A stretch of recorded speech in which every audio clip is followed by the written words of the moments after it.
ఆదివారం రోజున క్షౌరం చేసుకుంటే ఒక మాసం మన యొక్క జీవితం మనకు భగవంతుడు ఒక లిఖితం రాస్తాడు. గుర్తుపెట్టుకోండి, ఇది చాలా ఇంపార్టెంట్ అయినటువంటిది. వారాన్ని కూడా మనం పరిగణలోకి తీసుకోవాలి. భగవంతుడు మనకు బ్రహ్మ ఒక ఆయుష్ను రాస్తాడు. మనం చేసే కొన్ని పనుల వల్ల మన ఆయుష్ క్షీణం కలుగుతుంది. సైన్స్ చెప్పినటువంటిది, సిగరెట్ తాగితే 5 నిమిషాలు మన ఆయుష్ తగ్గిపోతుందని చెప్తే చక్కగా వింటాము, అది రైట్ అని మనం అంటాం. కానీ మన శాస్త్రం చెప్పినటువంటి దాన్ని మనం వినం. ఇదే మనలో వచ్చినటువంటి ఇబ్బంది మన యొక్క హిందూ మతంలో. కాబట్టి ఇక్కడ ఆదివారం నాడు క్షౌరం చేసుకుంటే 1 నెల మన ఆయుష్ తగ్గిపోతుంది. ఇక మంగళవారం రోజున మంగళవారం కనుక శనివారం రోజున క్షౌరం చేసుకుంటే 7 మాసాలు ఆయుక్షీణం.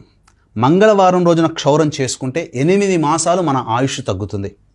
ఇక ఇదంతా కూడా ఆయా దినాలకి అనగా ఆ రోజుల్లో ఆది మంగళ శనివారాల్లో ఆ యొక్క దేవతల యొక్క ఆగ్రహానికి గురవ్వడం వల్ల మనకు ఆయుక్షీణం కలుగుతుంది. ఇక బుధవారం నాడు క్షౌరం చేసుకుంటే 5 మాసాలు మన ఆయుష్ పెరుగుతుంది. అలాగే సోమవారం నాడు చేసుకుంటే 7 మాసాలు ఆయుష్ పెరుగుతుంది. గురువారం నాడు చేసుకుంటే 10 మాసాలు ఆయుష్ పెరుగుతుంది. కానీ లక్ష్మీ ప్రాప్తి కలగదు, అలక్ష్మి సిద్ధిస్తుంది. ఇక శుక్రవారం నాడు క్షౌరం చేసుకుంటే 11 మాసాలు ఆయుష్ పెరుగుతుందని మనకు శాస్త్రంలో చెప్పబడి ఉంది. ఇక కొడుకు కావాలని ఆశిస్తున్నటువంటి దంపతులు, ఆడపిల్లలు 1-2 ఉంటారు, మళ్ళీ మనకు మగ సంతానం ఉంటే బాగుండు అన్నటువంటి ఆలోచన చేసేవాళ్ళు, ఒక్క కొడుకు ఉన్నటువంటి సంతానం అనగా సంతానంలో 1 కొడుకు 1 కూతురు ఉంటుంది. ఆ ఒక్క కొడుకు ఉన్నటువంటి దంపతులు దంపతుల్లో వాళ్ళు సోమవారం నాడు క్షౌరం చేసుకోకూడదు. అది ఆయుక్షీణం అని చెప్పవచ్చు. అలాగే విద్య ఐశ్వర్యం కోరుకునేవారు గురువారం నాడు క్షౌరం చేసుకోకూడదు. ఇలా మనకు చెప్పబడి ఉన్నాయి. అలాగే గడ్డం గీసుకోవచ్చా అనేటువంటిది ఆలోచన కూడా చాలామందికి ఉంటుంది. క్షురకర్మ శుశ్రుకర్మ అంటారు. శుశ్రుకర్మ అంటే గడ్డం గీసుకోవడం అని మన శాస్త్రం. గడ్డం గీసుకోవడానికి కూడా ఇవే నియమాలు వర్తిస్తాయి. అయితే కొన్ని సందర్భాలలో గడ్డం గీసుకోవడం అనేటువంటిది దానికి కొన్ని వర్తించవు, కొన్ని విషయాల్లో, కొన్ని పద్ధతుల్లో.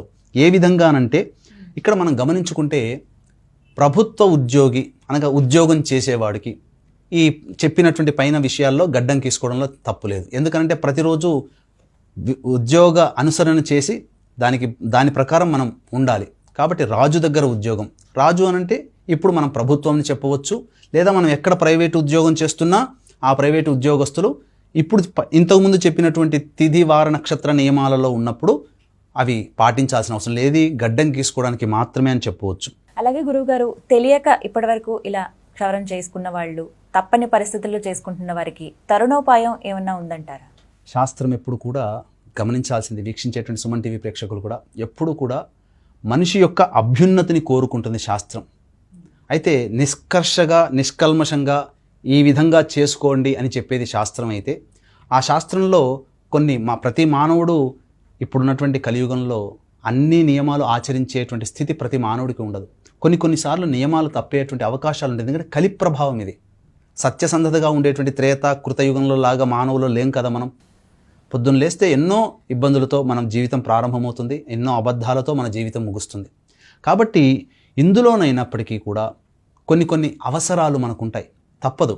అటువంటి సందర్భంలో మనం గనక ఇటువంటిది చేసుకుంటే అయ్యో మనం ఈ విధంగా క్షురకర్మ చేసుకున్నామనే శంక మనలో ఉంటుంది. అయితే శాస్త్రం కొంత తరుణోపాయం అనేటువంటిది చెప్పింది.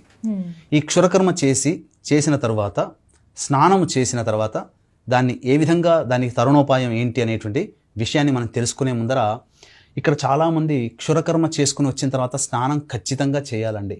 కానీ ఈ రోజుల్లో మనం చూస్తున్నట్లయితే సగటు మనుషులు, మన చుట్టుపక్కల వాళ్ళే మనం చూస్తున్నట్లయితే క్షురకర్మ చేయించుకొని వస్తారు, ఇల్లంతా తిరుగుతూ ఉంటుంటారు.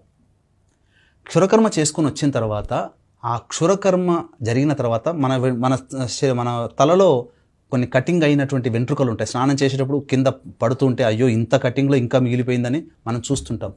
అది వాష్ రూపంలో వెళ్ళిపోతుంది.